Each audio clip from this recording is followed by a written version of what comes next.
Some generic game reviewers have touted WRC 9 as the racing game of the year. I'm not so much concerned with that. You can check out my thoughts in my review. Got it linked in the video description below.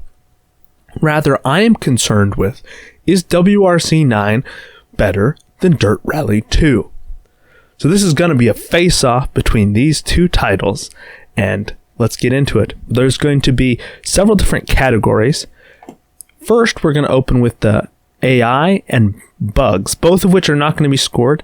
Bugs because of it's early in the game's development. Dirt Rally 2 is later on, so I don't feel like it's a fair comparison there, but I will be mentioning a few things.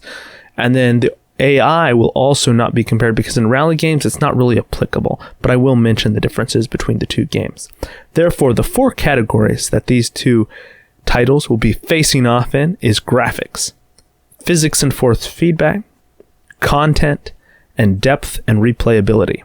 Those are the four categories, and they will be faced off, and whoever has the best record at the end of this face-off will be declared the winner.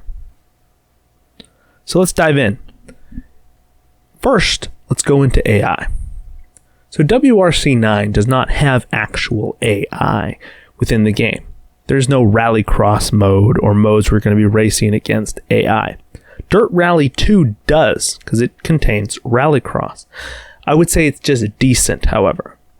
Kind of by default, Dirt Rally 2 wins this category, but this really, as I mentioned before, doesn't really matter in a rally game, so it's not really applicable. So therefore, it's not going to count in the final contest. Now let's turn to bugs. I have not had any real bugs with Dirt Rally 2. However, I have had issues with button recognition regarding WRC 9. WRC 9 wouldn't recognize my Derek Spears button box, was acting weird in regard to mapping certain buttons on my T300 wheel, specifically the two buttons located on the actual wheelbase. This was annoying, but I was able to just use my computer keyboard for certain functions and moved on. Hopefully these will get addressed. There's going to be some patches coming out, so I'm hopeful that this will get solved. Alright, let's dive into the meat of it now. So the first category I'm going to dive into is graphics. And to be frank, both games are great looking. I think visually these games really stand out even when compared to other outside games. But we're not so concerned with that. Are there any real distinguishable differences between these games graphically? Well, from the car models to the track models to even the particle rendering, really I can't find a discernible difference. The games look different. They're a little bit unique with their filter aspects, but ultimately, I do not see a clear winner here. Therefore, in this first category, we have a draw. Now let's turn to the second category, physics and force feedback. Both titles have great physics. However, Dirt Rally 2.0 clearly stands apart from WRC 9 when it comes to the force feedback on my T300 wheel. The cars handle great in both games. However, the force feedback is not so great in WRC 9, especially regarding the historical cars within the game. Therefore, I'm going to hand this category over to Dirt Rally 2. Now we move to the third category, content. So stage diversity definitely favors WRC 9. Unique stages that are just very different from one another, long, big, unique, hill climbs, things like that, are within WCR 9.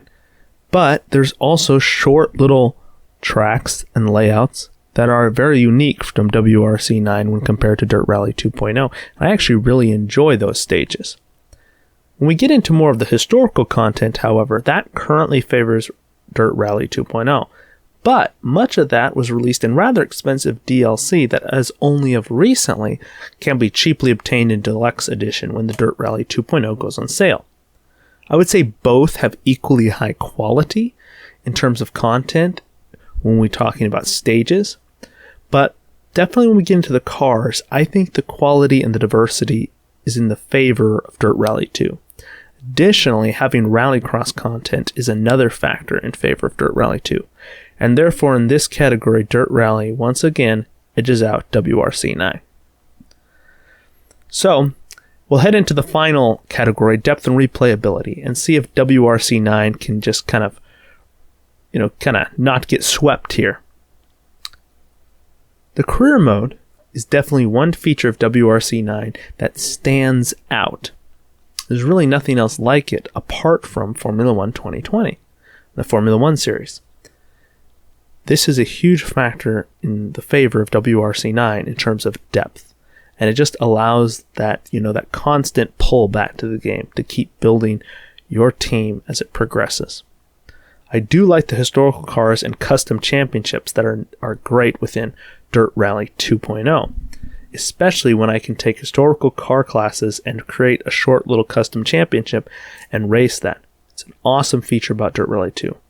Ultimately, I'm going to give the slight edge to WRC 9, however, just because of the great in-depth career mode that WRC 9 offers. So what is the final conclusion? Well, the answer is we get a 2-1 with a draw in favor of Dirt Rally 2.0. Ultimately, this isn't a massive blowout by Dirt Rally 2 in any means. There's definitely just kind of a consistent edge in the favor of Dirt Rally 2 apart from the career mode. So ultimately, I'm going to say go with Dirt Rally 2 if you can get it. It's a little more polished, it's been out a little longer, and in a lot of ways, like graphically, it's amazing. And just as good as WRC 9. But if you're looking for a unique and amazing career mode, then WRC 9 is a must pick up. And therefore, I'm not going to fault either one of these games. I hope WRC 9 continues to be improved. But ultimately, the conclusion of this face-off between WRC 9 and Dirt Rally 2 is that Dirt Rally 2 wins. I hope you enjoyed this video. This will be the end of my more in-depth videos on WRC 9 for the future. However, this Friday, a video will be coming out regarding a new mod for Automobilista 2. So subscribe so you won't miss that, and have a great rest of your day.